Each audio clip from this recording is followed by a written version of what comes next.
Welcome to another edition of James Martell's Coffee Talk, where James, successful publisher, speaker, and author of Online Success for Non-Techies, talks frankly and openly with experts from within the internet marketing industry about strategies and techniques you can use to develop a successful online presence for your personal or corporate brand. Here's your host, James Martell. Hey, it's James Martell here with another edition of Coffee Talk. Today I have a very special guest on the show. His name is Brian Littleton, and he's the president and CEO of the ShareASale network, which is based out of Chicago.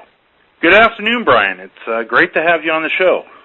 I'm very glad to be here. Thanks, James. Hey, thank you for joining us. I was just sitting here thinking about the first time that I'd met you, and thinking back, I believe it was back in the spring of 2004, if you recall. I think we were sitting on a cruise ship somewhere out in the Atlantic en route to Halifax, Nova Scotia during Affiliate Summit.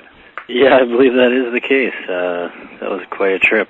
You believe it's been 2 years already since that came and went? Actually, more than 2 years. 2.5. Yeah, it's definitely been a lot of changes for ShareASale in those times.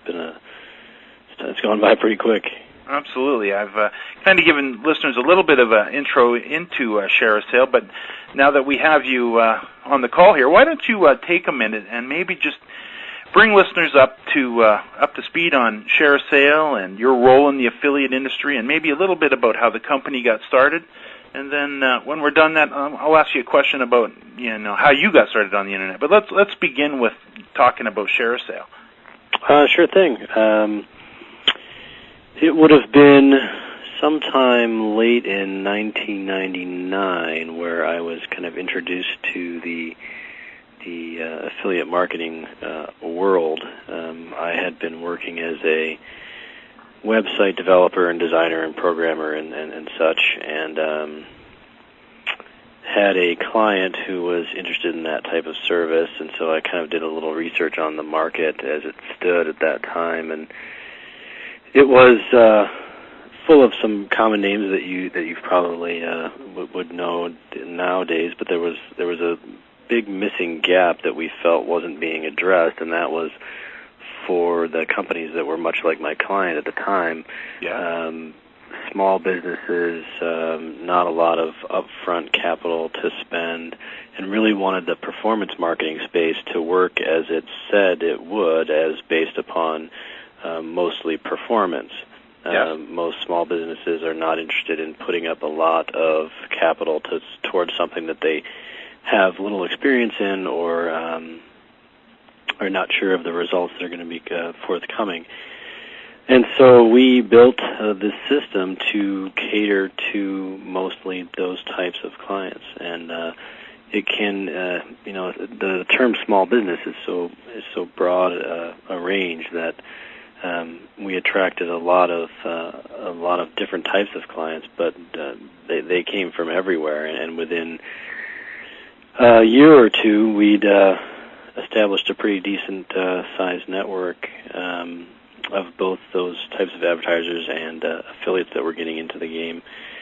So for new listeners, just so they understand what this technology is that you've developed, this network, this would be essentially ShareASale is providing a third-party tracking system and infrastructure that is basically the liaison between an advertiser, which we always also call a merchant. So between the advertiser and the affiliate. So you developed some software and some infrastructure that would support that? That's right. That's actually a pretty good description. I mean, we're sitting in the middle between a merchant and an affiliate, and we're enabling both of them to do business with each other very simply. A merchant, if they wanted to provide an affiliate program on their own resources without using a network provider like ShareASale, could definitely do so, and would just require programming and back-end work, database work to set it all up for themselves. Mm-hmm. We take that off of their hands. Which I would imagine could be a very cumbersome and labor-intensive thing to have to attempt to develop, especially for somebody that may not have the experience. Right. No, it'd be a huge task to undertake, and so they'd much prefer to come to a network which has this infrastructure already built for them, and what it comes with as well is, since we're providing that type of infrastructure for an affiliate as well, including standardized link types and all these things that affiliates are looking for, and aggregate payments so that they can participate in different programs and not have to worry about a dozen different check providers and all this kind of stuff. Yep. What it brings the affiliate and merchant together is they then the atmosphere created is as I said, a network environment. An affiliate can participate in a network of merchants. There's 2,000 merchants on ShareASale. They don't have to participate just in one. They can participate in all these different ones. And as a merchant, if you join on, you're immediately in some kind of connection with all those different programs and all those different publishers that are already there. Yes. So, and for the affiliate, would they be paid? Let's say they represented more than one merchant, multiple merchants. They would receive a consolidated check? Right. They get a consolidated check or a direct deposit from us based upon their earnings with all of their merchants. So they don't have to worry necessarily about whether they're going to do enough volume with one specific merchant in a month. They might have one merchant that they make the majority of their commissions off of, and then they want to start participating with another merchant. They don't have to worry about meeting any type of minimum levels with that one merchant, because they know that everything's going to be consolidated by ShareASale and sent to them in one, hopefully, big check. Yeah, nice. Now that you've dealt with so many merchants, with 2,000 merchants, that's a substantial network of merchants for affiliates to choose from. From the affiliate side, we know why we get involved, but typically, maybe you could explain for new listeners why an advertiser or why a small business would look to the affiliate model or the pay-for-performance model, and what's your experience with dealing with the businesses on the other end? Well, in our market, it's one of the easiest things to sell to a merchant, and because it's exactly what a small business or an emerging business needs, and that's the availability to connect to a sales channel that can be done on a performance basis and not necessarily an upfront or a paid basis. Anybody who's ever been in the website development field knows that you oftentimes will have a client that will call you with a great new idea, and they can't necessarily pay you for it, but they want to get you in on a commission type basis. These are very common things for emerging businesses. Yeah. And the affiliate model ends up being exactly what they're looking for, because they can immediately set up an attractive program. They can over commission even if it's an emerging or growth type spurt for them. Mm-hmm. They can set up an enticing commission for an affiliate and let those affiliates who are really the experts at the fields of like search engine marketing and all these types of things. The affiliates are the experts. They can let them handle all these different aspects of their marketing and set an exact cost for what that is going to be costing the merchant. They can say, if the commission's 10%, basically that is my marketing department, and I'm paying 10% out. And I'm letting them handle the search engine, the pay-per-click, all these different angles that an affiliate might use that the merchant themselves would have to either learn, which would take either hiring people on board or considerable training. Yes. So for them, the affiliate model, the performance model, is really a perfect way for them to get into this type of thing. Yes. I've always wondered, because I'm being on the affiliate side, I've always wondered about the merchants, because if you take a look at it, from a merchant point of view, here you have a small business owner, and they're used to paying for advertising. So they'll walk down to the local newspaper and they'll pay for an ad, or they'll buy a spot on the radio. And if that advertisement doesn't perform, they still pay. Right. So I can see how a small business that could come to a pay-for-performance model, which means they don't pay if nobody performs, could be very attractive to them. So do they really look at it as quite a low-risk way to get started? Certainly getting started is looked at as a much lower risk than other types of advertising. Obviously, there's things that need to be watched out for. There's things that you have to be careful with in all sales channels. But the affiliate channel really is looked about by most small businesses and emerging businesses that it's their best angle, their lowest risk, and also huge potential on this as well. It's not something that's just that you can only do when you're in the growth stage or if you're a small business. Obviously, it translates into much larger corporations and big name brands that are participating in this type of thing. So it scales, and it's you can control your costs, and it's scalable. Those two things put together are really what the merchant's looking for.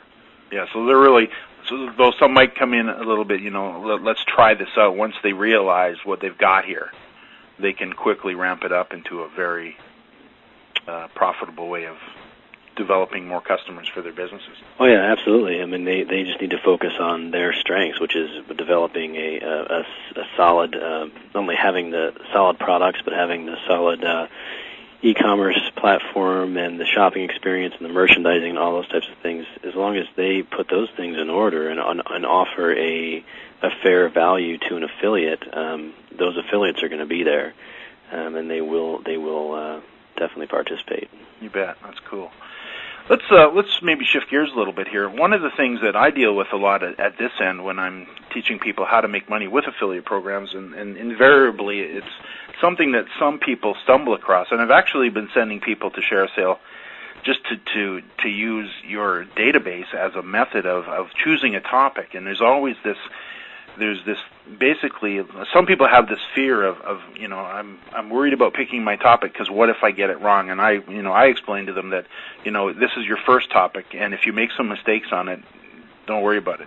Let's get started. But the ShareASale list of merchants that you have, those 2,000 merchants, and I can't imagine how many product lines would be in there. I would imagine tens of thousands. Mm-hmm. Is a perfect place for people to go when they're looking to choose a topic. Do you have any advice that you could give to somebody who may be getting started or maybe looking for another topic for their site, how they could use your interface to maybe look at it for ideas to find potential merchants? Mm-hmm. That's definitely a question that we get a lot, and it depends a little bit on where the affiliate is in their development. If it is a brand new affiliate, so to speak, somebody that's really looking at their first type of site or to participate with, I always want to see them doing something that they definitely understand, whatever market that might be. Yes. Something that they like, because they'll be able to recognize a good product, and they'll be able to recognize a good process in terms of the e-commerce shopping process that a merchant has. Yes. Without any experience in that whatsoever, either from the side of being an experienced affiliate or from being an experienced consumer, you can be kind of lost. Yep. So the first time in, I would like to see an affiliate participate with something that they're a little bit familiar with. If they have a love for hats, for example, there's merchants in here that sell all these different lines of hats, and if they're into it, they'll understand what's a good hat merchant and what's maybe not a good hat merchant. Yes. Once the affiliate gets a little bit more familiar with kind of how this all works online and what to look for, I think some of the pay-per-click tools are some of the best ways to try and find niches that you can get into. All of the pay-per-click engines have these recommendations, these keyword recommendation type of things. You bet.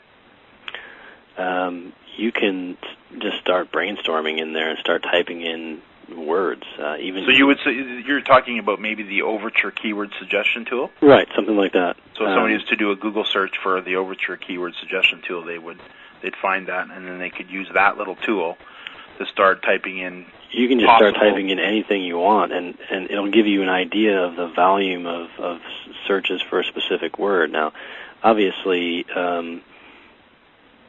the big words, that are searched for on a daily basis, millions of searches, like a word like flowers or something like that. Or credit cards. credit cards, I mean, all this stuff is you're going to find huge numbers in that, but sometimes what you can do is you can find secondary search words that are little niche markets that are inside of something like flowers or credit cards or something like that. And you can get an idea as to these searches that are taking place, and then you can go and see who's participating on those searches and who's maybe advertising on those types of words. Yes. These are kind of like, it might be considered advanced techniques, I'm not sure, but it's a really good way to find a target market that you have really no experience with, but there's a lot of buyers out there. Yes. No, it's actually a way I actually use that myself, and in the 3rd edition of the handbook, I've actually given a full tutorial on how to do that, because you're right, it's a dynamite way to kind of get a glimpse of what's going on. Well, that's good. I'm glad you described it better than I have. No, it's good. It's very, very good. So you mentioned that was one question that you received from affiliates, is choosing, that type of thing, choosing topics. Any other questions come to mind that you would typically get from an affiliate, whether it's a new person getting started or a veteran? From both parties, we get a lot of data feed questions, okay. And a data feed being, kind of a line-by-line list of a merchant's product line.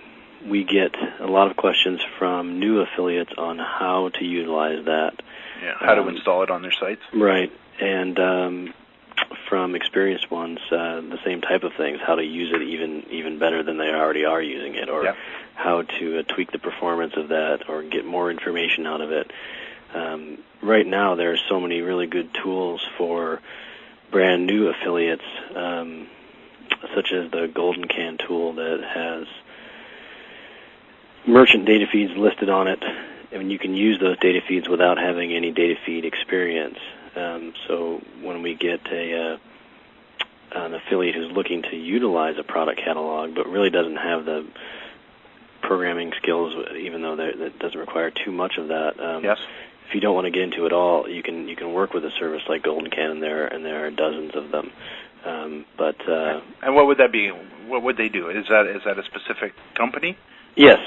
The Golden Can is just goldencan.com, I believe, and what you get is a one-line HTML code that you put onto your site, and instead of doing all this data feed work, you just use this one line of code, and you get a whole kind of page worth of products, or page worth of coupons, or whatever you've chosen through your settings on their system. Yes. So what we do is we get our merchants not only set up with their regular core data feed, which any affiliate can utilize, but we also get them set up on these different various kind of third-party tools that are specifically targeted towards helping new affiliates use data feeds. That's great. You know what? That's news to me. That's beautiful. So it's we've tried to make using the data feed as simple as possible. We have a make a page feature in ShareASale. I'm not sure if you've seen it or not. Yep. But it's a similar kind of idea to that. We want you to use an interface that you can understand, which is just basically typing in a search word or selecting a merchant from a box and saying what type of products you want to see, what your price range is, that kind of thing. And it'll kind of spit out an HTML page for you. Then that's using the data feed, but it's also then creating HTML for you, which you're more familiar with in terms of building a site or a page. That's brilliant.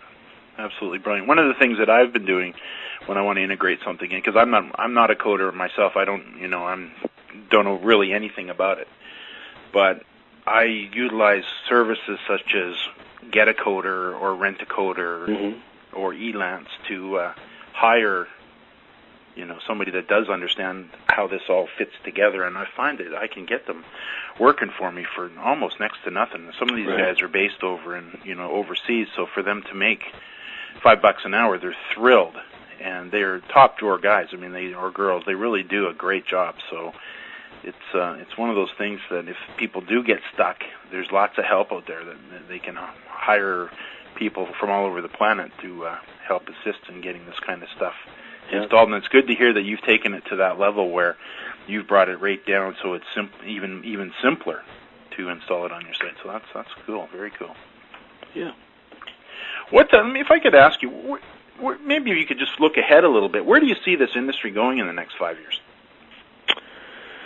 Well, that is certainly a very good question. Do you have a crystal ball on your desk there? Or? I unfortunately do not. People ask me that question, and I don't really have a great answer for it, because I think the last 5 years I would have never guessed where we could have did in this 5 years, so the next 5 is like, Yeah, I think there's going to be, I mean, there's still a long way to go in terms of merchant participation in this industry. It's surprising, but there are... even our sales team in going out and contacting new prospects continually runs into merchants that are, good, solid e-commerce merchants that aren't really into the affiliate channel or weren't aware of it or were planning on utilizing it but haven't yet, things like that. So there's still a long way to go in terms of merchant inclusion in the industry, and so while we're in that state, until it becomes an absolute staple of everyone's marketing plan, there's going to be a lot of changing, I believe, that's going to go on. There's definitely, in the next 5 years, I think there's going to be, even in the next 2 years, there's going to be kind of two different paths, I think, for affiliate marketing in general. Bigger brands and smaller brands being two very different ways and two very different just ways that affiliate marketing is utilized. Big brands obviously have a lot of offline advertising, sometimes TV advertising, sometimes trade magazines or just regular magazines, things like that. And a lot of that stuff can at times conflict a little bit with an online channel or an affiliate channel. A smaller brand doesn't necessarily have as much of those types of issues to worry about because they don't, like I said, they don't do a lot of offline advertising. They're looking at the affiliate channel as being kind of like their main source. Yes.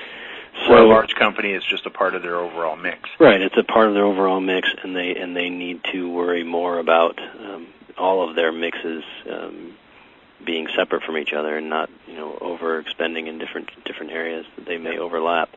So there's going to be definitely two different ways that companies continue to look at this.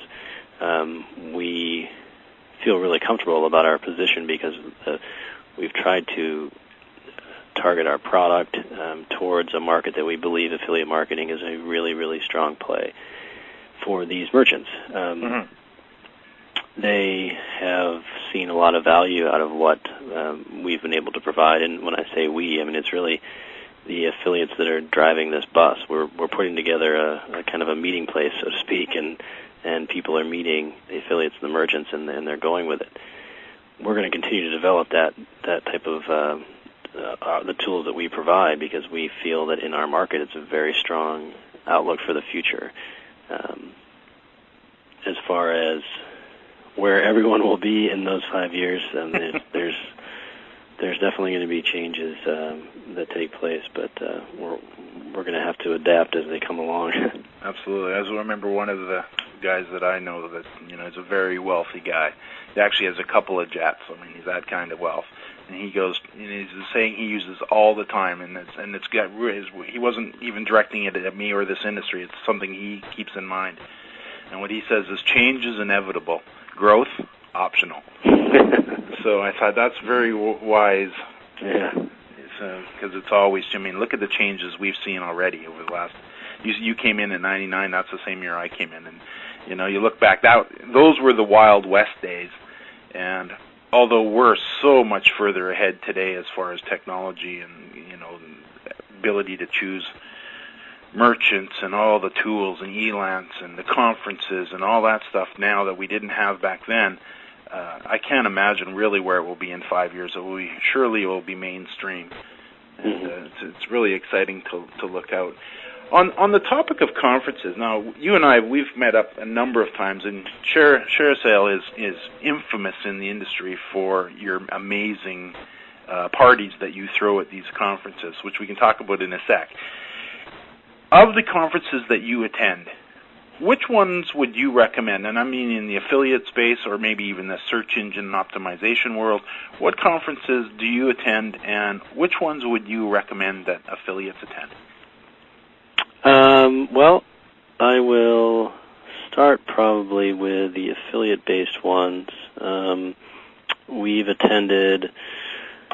I wish you and I met at the Affiliate Summit, yes, which is just a phenomenal event, really. That just keeps getting better.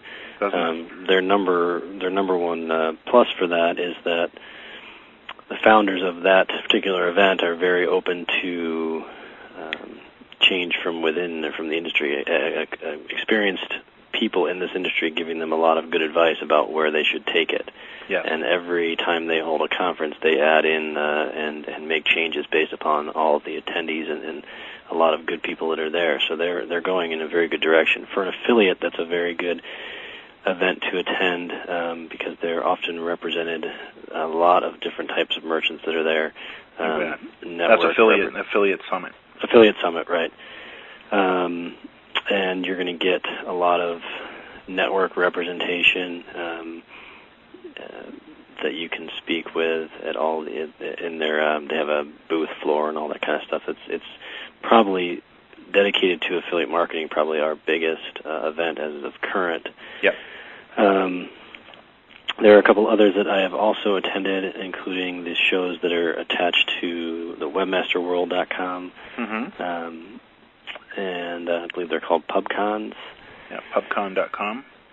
Very good shows. Again, you're going to run into a lot of affiliates. That event has a more global feel to me. I've met a lot of affiliates from kind of all over the world when I've been at those particular shows.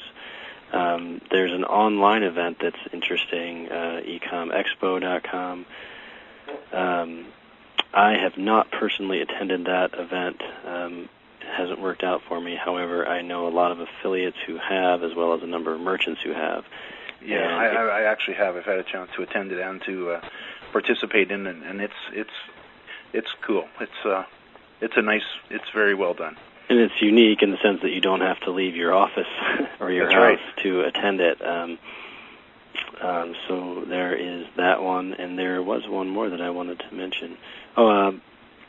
I always end up at the ad tech shows because as a general involvement in this industry, I think ad tech is one of the best barometers that we have in terms of getting an idea where money is flowing in this specific industry. If you walk around the exhibit hall, for example, in New York, and all it does is cost you a ticket to New York, and I think the exhibit hall pass is free if you register ahead of time.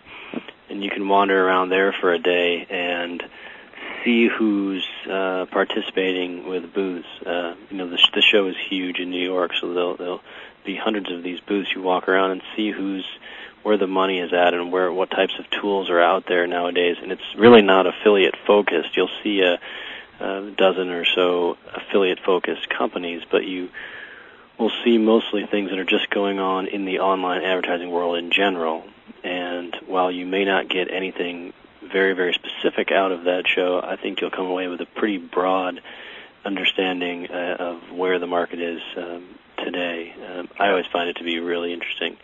So those are the ones that we're pretty much attending. Yeah, that's cool. I haven't actually been to AdTech in New York, but I attended AdTech in San Francisco just a couple of months ago, and it was an eye opener for me.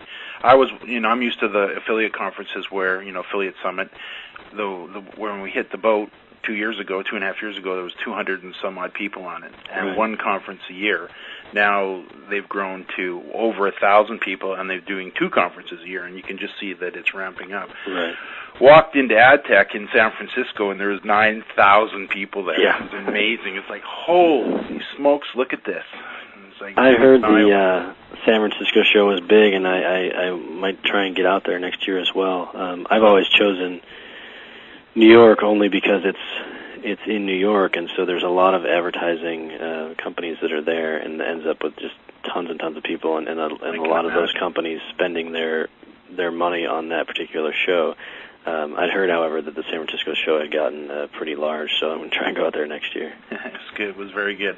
One thing comes to mind that I picked up from the keynote speaker who opened the conference. He was talking about retail sales online as where it was positioned in total when compared to all retail sales in the United States, And he began by talking about Korea, where he said their internet over there is far superior to ours, and he says they've got their broadband is 30 times faster than us, and it's basically almost like watching TV, he was explaining. And he said 30% of all retail sales in Korea are online now. Wow. Then he compared it to the United States, and he said in the U.S., 2% of all retail sales are online. So, and I was like, is that it? After 7 years, that's all we've managed to accomplish is 2%? I was like, come on. It was amazing. So it just gives me an idea of where this thing, how little we still are, really. I mean, I can't tell you how many people I mention the word affiliate programs to, and they look at you like, never heard of it. No idea what I'm talking about. And then this whole idea of shopping online, and just to see how that's beginning, and to realize that most people still haven't made a purchase online. Right. That it's definitely, we're just getting started here. So it's really, really exciting to see. Let me put you on the spot for a little second here. Would you mind sharing what's the largest check that ShareASale has ever sent to an affiliate? Unfortunately, I would have to kind of dance around that question. We wouldn't give me a range. We wouldn't be able to give you a number, but certainly there are affiliates that are making a very, very strong living on just participating at ShareASale alone. Fair enough. Either the in terms of the largest type of payments, they tend to go in very sporadic forms. We have, during the Christmas season, there's a broad range of folks that are selling. Obviously, during probably the easiest time to make any money as an affiliate. Yep. But then you have these peaks and valleys throughout the year for different types of events and different types of holidays. That people will earn, huge checks in April and then nothing for the whole rest of the year. But yeah. I've got sites. There've been some big ones. Yeah. Okay. Cool. Any advice you would like to share before we've got a couple minutes here? Any advice you'd like to share with affiliates who may be just getting started? Maybe if you could. Obviously, you've watched affiliates come in. You've seen some do extremely well. You've seen probably some that don't do anything at all. What would you say that a successful affiliate is doing that a affiliate that's not successful isn't doing? What are the guys that are making money doing? There's no question that the most successful affiliates are really providing some value to the merchant that the merchant couldn't get on their own. And that's kind of a broad thing to say, so I'll try and give an example. But as an affiliate, getting started, maybe you don't have to worry about this necessarily if you're just getting started, but as you're progressing, you have to take a look at where your traffic is coming from and how it's being directed to that merchant, and then why that consumer would want to repeat that process again, and why they would choose to come back to your site as opposed to just going directly to that merchant. So was the consumer that you picked up in the first place somebody that you can rely on for future revenue, or is that somebody that the merchant is now going to be interacting with directly? If you're an affiliate who can find a way not only to get that consumer to the merchant, but also to ensure that that consumer remembers you in the process and remembers that coming back to you provides value to them as the consumer, you'll see leaps and bounds in your progress as an affiliate and in your earnings, because it's hard enough to find one customer. If you can then just keep that one and keep building on top of it instead of continuing to try and find new customers, you'll be a lot more successful. Obviously, this is a difficult task. I'm not speaking about anything that's simple or easy to do, but yes. In these days, we have, for example, online. A lot of people are doing online social groups, social networking. Obviously, like a MySpace would be a kind of a giant behemoth in that space. Mm-hmm. But you can build that type of stickiness to your own affiliate site, so that when someone is coming to your site to find a product or to find a merchant, they have something to be a part of there. Maybe there's a small community at your own site that it doesn't have to be 100 million people like MySpace. It could be 10 people. You bet. But if there's some reason for them then to be attached to your site as a community member, or even in terms of in the old days, it was like email newsletters and things like that. Things and ways for a consumer to attach to an affiliate site. It's really more of a direction where this industry is turning, I believe, and the most successful affiliates will definitely have some value they're providing to the merchant that the merchant can't participate on just by themselves. I agree. I actually belong to a forum. It's an automotive forum about cars that I frequent quite often, and it's obviously not a MySpace, but it's a good example of a smaller site, something that I'm probably on that site 3 or 4 times a week. And so that's probably kind of what you're referring to, a reason for me to go back there. Right. And obviously that site is supported by advertisers, and you see the various banner ads and different things that they're selling that relate to the topic of, the cars and stuff that we're looking at. Mm-hmm. So it's definitely a nice way to have repeat visitors over and over again, and have products and services that when they're off to those advertisers. So that's kind of what you're saying, that these guys, they're coming to you, and then they're going off to the advertisers. They know they probably do remember the end merchant and could probably end up there on their own at times, but if you can get them to return to you either prior to a purchase because you offer them something for that purchase, in terms of if it's a coupon or specific marketing arrangement that affiliate site has with the merchant, or just because you're as an affiliate, they're coming to your site, and maybe they didn't even think about purchasing again, but for some reason they're at your site and they notice that you're advertising this specific merchant again, and it's not like they didn't remember who that merchant was, but you're getting them there from that specific touch point, which obviously earns you a commission. You bet. Well, this site that I'm referring to is called ffcobra.com for those that want to have a look at it. And one of the reasons I go back, other than for the forums, and it's just that it's a beautifully content-rich website with all kinds of tutorials and stuff that they've put together. One of the reasons I come back to this site to look at the products and services that I want to buy that these guys are representing is because they've done a very nice job of categorizing all the advertisers that relate to this topic. So it's easier for me to actually even come here directly than to go directly to the advertiser, just because they've done such a nice job of organizing the content. Right. So it's very, very well done. So that's very good. The just before we end the show here, maybe you could share with the listeners the best way for affiliates to get involved with ShareASale. The best way for an affiliate to get involved with ShareASale? I guess they would visit the website. Yes.